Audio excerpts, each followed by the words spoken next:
Ooh, baby. Oh my God. Guys, let's check out the cold start. Ooh. Woo-wee.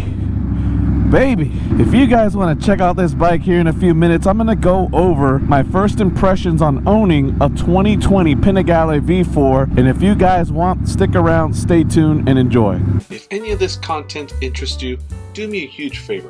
Don't forget to hit the like button. If you want, go ahead and subscribe to the channel and hit the bell notification to be notified of all new uploads.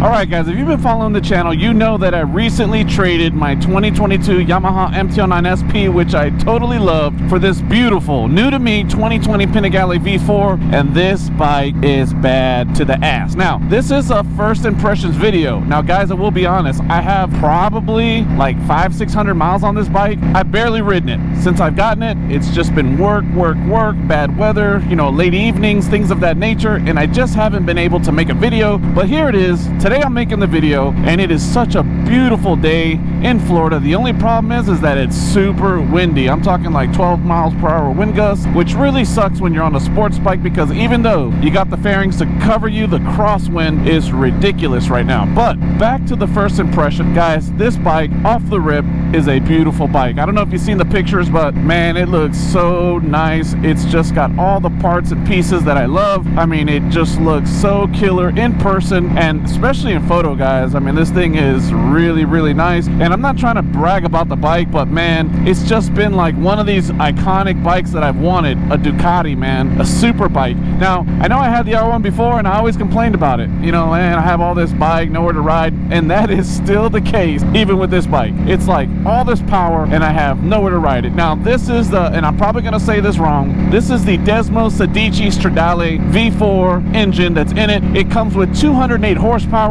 with 90 pounds of torque at 13,000 RPMs. And guys, I know that's a mouthful, but basically and essentially, this bike is really fast.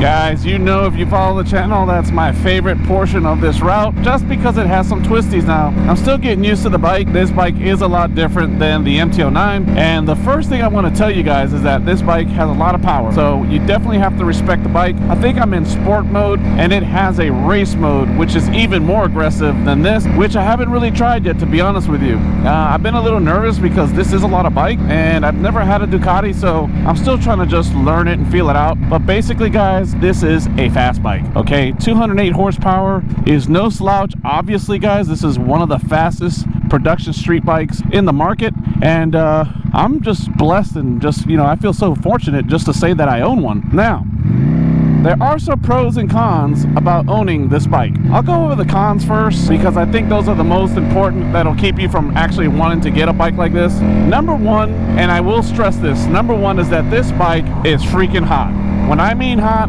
I mean like the exhaust is constantly cooking my hammies. Now, the hamstrings on the back of my legs are always super hot, to the point that sometimes it gets a little uncomfortable if you're wearing thin jeans. So I've been having to switch out my jeans and get some that are a little thicker, just because on Saturday, I think it was a couple Saturdays ago, it was pretty hot outside to begin with. It's probably like in the upper 80s, close to 90, and this bike was just screaming hot. And I remember my legs and my ankles were just so cooked that I could not believe how well done my legs were when I got home. So that's my number one complaint. This bike is super hot. Second complaint about the bike is that everything's expensive.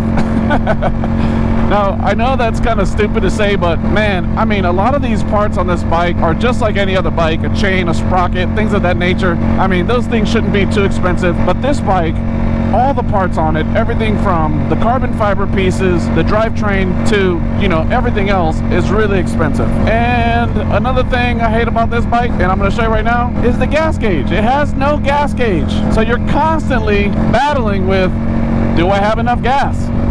And guys, right now, I have no gas. So we're going to have to go get some gas real quick. Another con about owning a super bike, they never come with gas gauges. The R1 didn't.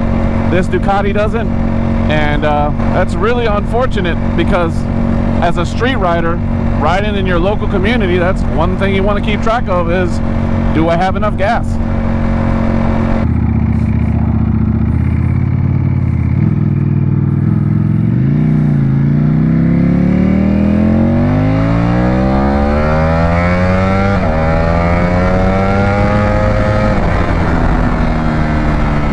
And that is the Daily 100. Woo! This bike moves. And guys, I will tell you honestly, you know Yamayati don't lie on these things. I was babying that throttle, baby. I was like quarter turning it, and it still moves. This thing is absolutely crazy. But let me get some gas before I run out.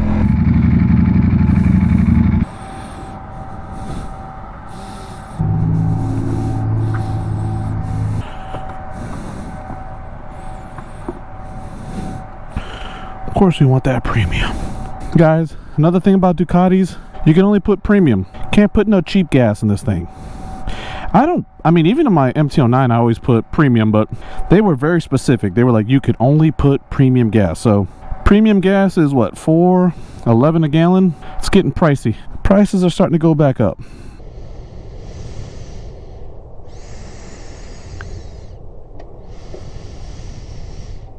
Guys, another con about this bike real quick is this kickstand. Look at this. You gotta like really get your feet like way under it. So it's got this little, I don't know if you can see it, but it's got that little red nipple thing on the kickstand. You really gotta get that and kick it out, because this kickstand, you see, it's not easy. I've actually had to practice it so I don't look so stupid.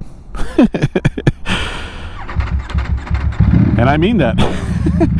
I actually practiced it before I went to bike night, because I was like, I ain't pulling up on this Ducati looking like a scrub.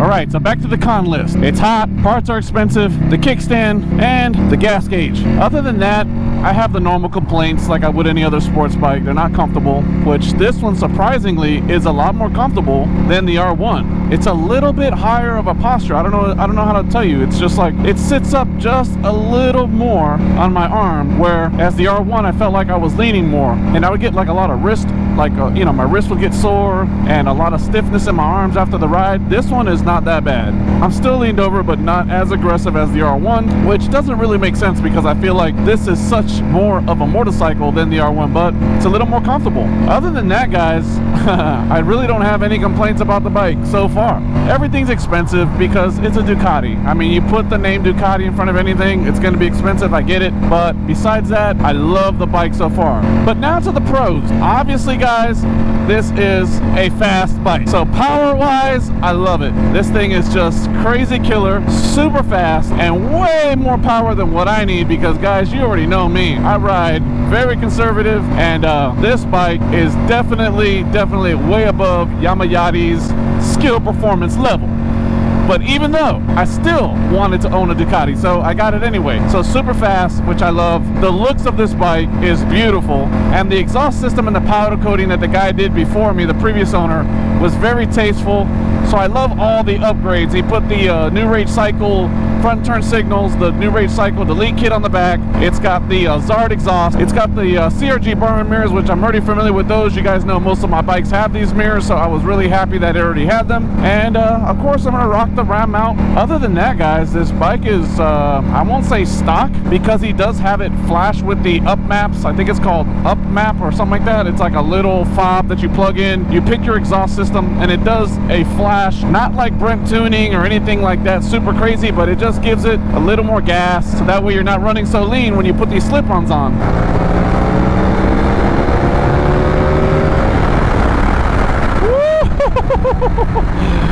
Guys, this bike is too fast for me, and it is really windy. I know I already told you guys that, but man, you could feel that wind hitting your chest. It felt like it was gonna blow me off. I keep getting like a little more comfortable with this throttle every time, and it is scary. Anyway, back to the pros. Beautiful handling. The seat, actually, it came with an upgraded seat, and this seat for me is really comfortable. Nice positioning for a sports bike. Like I said, not the most comfortablest because it is a sport bike, but compared to the R1, really comfortable. My leg position, I'm 5'10 and a half. I like to say 5'11, but I'm really like 5'10 and a half. The height position on this bike for me, it feels pretty tall. Like I have to basically almost tippy toe. Not a bad deal, but I do have to tippy toe a little bit as well. But besides that, guys, I really don't have anything else to say about the bike. It's a beautiful bike. Ducati makes amazing bikes. It's beautiful, rides good, great handling, awesome suspension, super comfortable for a sports bike. Leg positioning is good. This thing comes with a quick shifter. It's probably not as smooth as the MT-09's quick shifter, but it's definitely a lot smoother than the R1, and it's definitely a jerker because when you hit this quick shifter, you better be ready. And honestly, all the cons, a lot of those things I really don't mind. Owning a Ducati so far has been a really cool experience, and I hope to do some more upgrades. So guys, big things coming up to the channel. It's gonna be little by little like I've been doing it now. Just don't have a lot of time in the week working like crazy and stuff, but I do this for fun, so bear with me. And until the next one, guys, I hope you guys like the video. Leave all your comments and suggestions in the comment section of the video. I love reading them, and if you have any ideas for me or any links to share, whatever, go ahead and paste those in the comment section, guys. And as always, man, be blessed, ride safe, take it easy on them filthy streets, and remember, you gotta work on Monday. Peace.